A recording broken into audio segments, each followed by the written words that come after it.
Walter had been acting strangely. When friends or family visited, he ignored them unless they spoke directly to him. Until they uttered a sound, it was as if they weren't even there. While walking around his living room, Walter stepped right into his coffee table, then into the wall. He missed widely when reaching for a cup of coffee and knocked over a vase instead. At age 55, Walter was having problems with his vision. Yet, inexplicably, he said there was nothing wrong with his eyesight. But why, Walter's family wondered, would he deny it? Why wouldn't he seek out help? Confused, they pressed him to go see a neurologist. Walter reluctantly agreed. When he arrived, Walter had the following exchange with his doctor. Neurologist: How are you? Walter: Fine. Neurologist: Anything wrong with you? Walter: No, everything's perfect. Neurologist: Anything wrong with your vision? Walter: No, works fine. Neurologist, showing a pen: Then can you tell me what this is?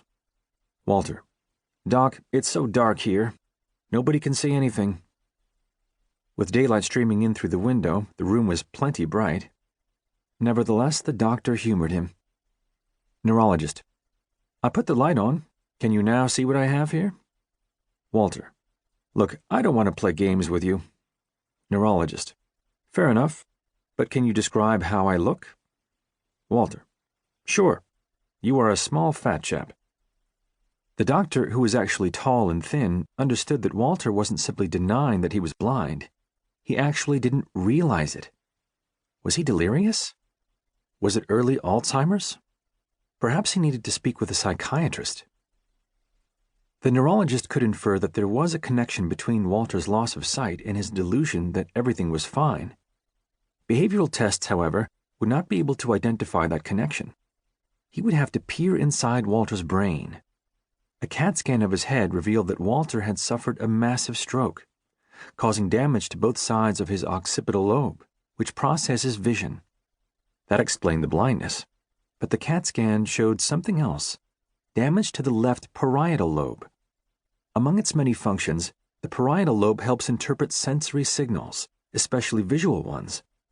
It compiles the basic visual information sent from the occipital lobe and integrates it to help construct a streamlined picture of the world. The parietal lobe is involved in monitoring how the visual system is working.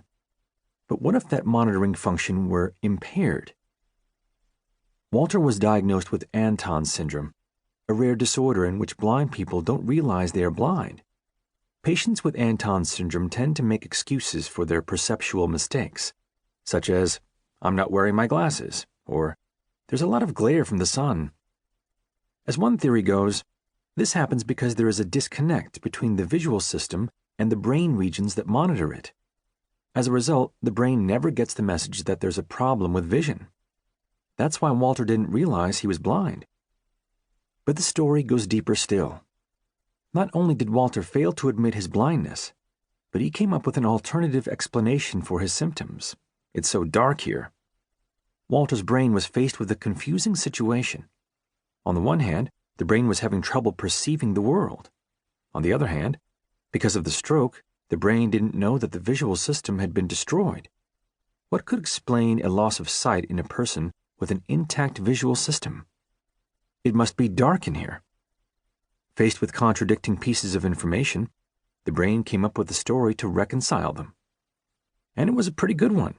You might even say that, given the circumstances, it was perfectly logical.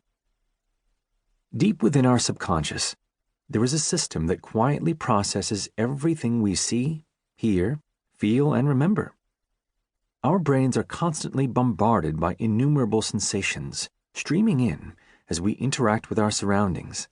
Like a movie editor who collects and organizes all the footage and audio to create meaningful stories, the underlying logical system in the brain assembles all of our thoughts and perceptions into a sensible narrative, a narrative that becomes our life experience and sense of self. This book is about that underlying logic and how it creates our conscious experience, whether in those suffering from the weirdest neurological illnesses or during our simplest day-to-day feelings and decisions.